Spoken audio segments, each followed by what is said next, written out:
Israel जो बम चाह रहा है ना कि अमेरिका वो बम मारे ईरान के ऊपर आकर, ये B-2 बम्बर से आके वहाँ पे बम्बारमेंट करे, ये कोई सस्ता काम नहीं है।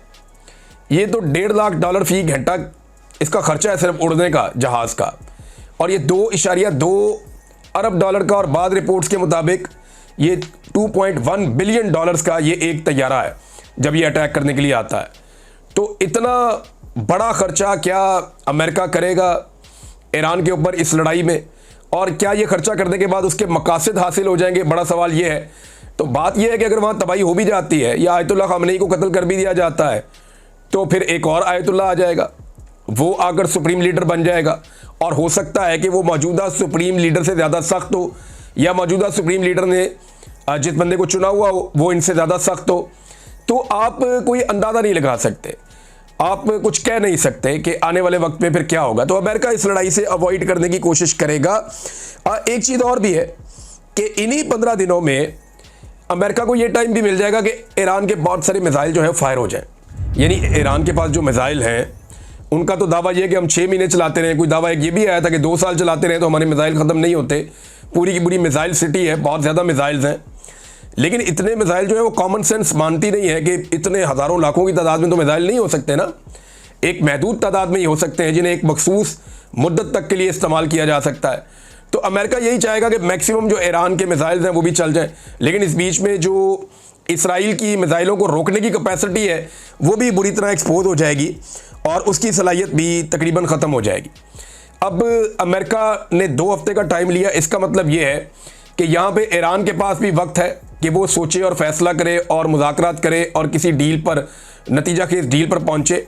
लेकिन इसराइल के लिए बड़ा प्रॉब्लम हो जाएगा। उसके लिए प्रॉब्लम ये हो जाएगा कि ईरान अगर किसी डील पर पहुँच भी जाता है तो इसराइल जो मकसद हासिल करना चाहता था कि ईरान के अंदर रिजीम चेंज किया जाए, इस खतरे को हमेशा के लिए ख़त्म किया जाए और कोई भी कल के दिन फ़लस्तीनियों के लिए आवाज़ उठाने वाला ना बचे। देखिए प्रैक्टिकली लोग सब ये मानते हैं कि ईरान जो है वो प्रैक्टिकली ज़्यादा मदद करता है फ़लस्तीनियों की एज़ कम्पेयर टू बाकी मुसलमान मुल्कों के। तो इस वजह से इसराइल को ईरान के ऊपर जो है वो गुस्सा भी थोड़ा ज़्यादा रहता है और वो ये कहता है कि इसको दीवार के साथ लगाओ। तो अगर ईरान पूरी तरह दीवार के साथ नहीं लगता और एक मुआहदा कर लेता है, जैसा मुआहदा उसने 2015 में भी किया था, तो उससे तो ईरान ने एक चीज़ अचीव कर ली। देखें, बंदे तो ईरान के ज़्यादा मारे गए, फ़ौजी भी अफसर ज़्यादा शहीद हो गए, दूसरा उनके साइंटिस्ट भी शहीद हो गए, ईरान कुछ चीज़ों में पीछे चला गया, उनकी एटॉमिक साइट्स को भी नुकसान हो गया, माली नुकसान भी उनका काफ़ी हुआ और उनका जानी नुकसान भी ज़्यादा हुआ। लेकिन दूसरी तरफ इसराइल एक छोटा सा मुल्क है, पहली मरतबा उसके अंदर इतने खौफनाक हमले हुए हैं कि अब सबको इस बात का अंदाज़ा हो गया कि जब चाहे इसराइल के ऊपर हमला किया जा सकता है। यानी ये जो एक कॉन्सेप्ट बना हुआ था कि इसराइल नाकाबिल तस्खीर है, उसे कभी कोई तस्खीर नहीं कर सकेगा, इसको धचका लगा है। तो इसराइल इसमें एक लूज़र बन जाएगा अगर अमेरिका इस लड़ाई में नहीं आता और ईरान समझदारी के साथ एक डील करके इसमें से निकल जाता है।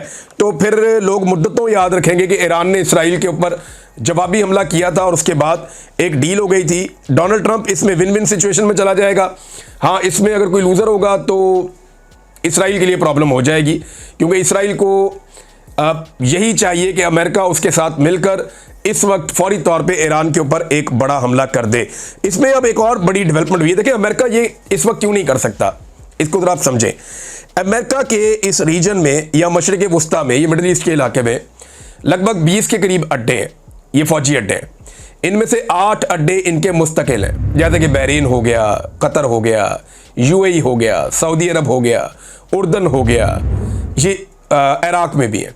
तो ये कोई 8 के करीब इनके मुस्तकिल अड्डे हैं और बाकी 20 के करीब अमेरिका की यहाँ पे ऐसी बेसिस हैं जहाँ पे उनके फ़ौजी मौजूद हैं। फ़ौजियों की तादाद जो है वो लगभग 40 से 50 हज़ार बताई जाती है, कन्फर्मेशन नहीं आती, लेकिन 40 से 50 हज़ार फ़ौजियों की तादाद बताई जाती है जो अमेरिकन फ़ौजी इस रीजन में मौजूद हैं, मिडल ईस्ट में। और बड़े हथियार भी हैं उनके यहाँ पे, क्योंकि देखें यूरोप में या किसी और जगह पे उतने हथियार रखने की उन्हें ज़रूरत नहीं है, वो लड़ाइयाँ इसी खित्ते में लड़ते हैं और यहीं से उनको आगे कुमक भेजनी होती है। तो अमेरिकन वेपन्स भी, हथियार और बहुत सारी चीज़ें वो यहाँ पे इस खित्ते में मौजूद रहते हैं, उनके बैरी बेड़े भी यहाँ पे इस खित्ते में हैं। अच्छा, इनमें से बेशतर जो है वो ईरान के रेडार के अंदर है, यानी जहाँ तक ईरान अटैक कर सकता है उसके अटैक की रेंज के अंदर है। तो ईरान भी जवाबी हमला लाजमन है, वो करेगा। अब इंटरेस्टिंग बात यह है कि जिन ममालिक में या जिन जिन जगहों पे अमेरिका के अड्डे मौजूद हैं, उन तमाम ममालिक ने ईरान के हक में इसराइल के खिलाफ एक मुश्तरका एलामिया जारी कर दिया। ये है वो सबसे इंपॉर्टेंट बात जिसको अभी तक हम डिस्कस नहीं कर रहे थे। इस पे ज़रा थोड़ा सा गौर कीजिए कि अमेरिका के जहाँ जहाँ पे अड्डे हैं, जहाँ जहाँ पे बेसिस हैं, जहाँ जहाँ उसका दिफाई साजो सामान है, जहाँ पे अमेरिका के फौजी बैठे हैं, जहाँ से वो अटैक कर सकता है ईरान पे, उन तमाम ममालिक ने मुश्तरका तौर पे एक एलामिया जारी किया है जिसमें उन्होंने ईरान की हमायत की है और इसराइल की मुखालफत कर दी है। अमेरिका को ज़मीन पे रखने के लिए, पाँव रखने के लिए कोई ज़मीन तो चाहिए ना, मजबूती से खड़े होने के लिए सहारा तो चाहिए। अब यहाँ पे वो इस वक्त दस्तयाब नहीं है। देखिए 9/11 का केस बिल्कुल मुख्तलिफ था।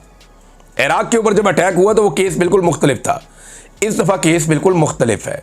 इस दफ़ा जो अटैक है वो पूरी दुनिया कह रही है जी पहले इजराइल ने किया, बाद में ईरान ने किया, और ईरान खुद ये कह रहा है कि हम एटम बम नहीं बनाने जा रहे, हम तो बनाना ही नहीं चाहते, हमारा तो सिर्फ अपना मिसाइल प्रोग्राम है। और उसके अलावा वो ये कहते हैं जी हम अपनी तवानाई पैदा कर रहे हैं एटॉमिक बिजली घर बना बना के। अब इसके ऊपर रिपोर्टें भी आ चुकी हैं। IAEA की भी एक रिपोर्ट है, वो भी मैंने आपके सामने रखी, और CIA की एक रिपोर्ट है, उसके अंदर भी ये इस किस्म का इंकशाफ हुआ जिसे बाद में रद्द कर दिया गया। तो मामला ये है कि ये ममालिक ना सिर्फ जहाँ पे अड्डे हैं वो ममालिक एलामिया जारी कर चुके हैं, बल्कि एक और इंटरेस्टिंग बात है, 3 मुल्क ऐसे हैं जिनमें एक सऊदी अरब है, एक UAE है और एक कतर है। ये ममालिक लगभग कोई 2,500 अरब डॉलर्स यानी 2.5 ट्रिलियन डॉलर्स के अमेरिका के साथ मुआहदे कर चुके हैं सरमायाकारी के। अब ये बहुत बड़ी रकम है, ये बहुत बड़ी अमाउंट है, और डोनाल्ड ट्रंप यहाँ से जेबें भर के वापस गए थे।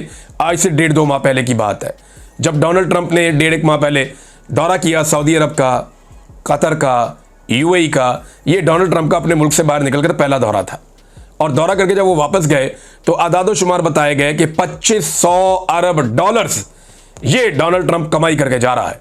यानी वो बहुत पैसा लेकर अरबों से अपने मुल्क वापस गया है, और ये सरमायाकारी मुस्तकबिल में अरबों ने वहाँ पे करनी है। अब डोनाल्ड ट्रंप का यहाँ पे ना सिर्फ सरमायाकारी के मामलात हैं, इनसे ताल्लुकात के मामलात हैं, बल्कि उनकी बेसिस भी इन्हीं मुल्कों के अंदर है।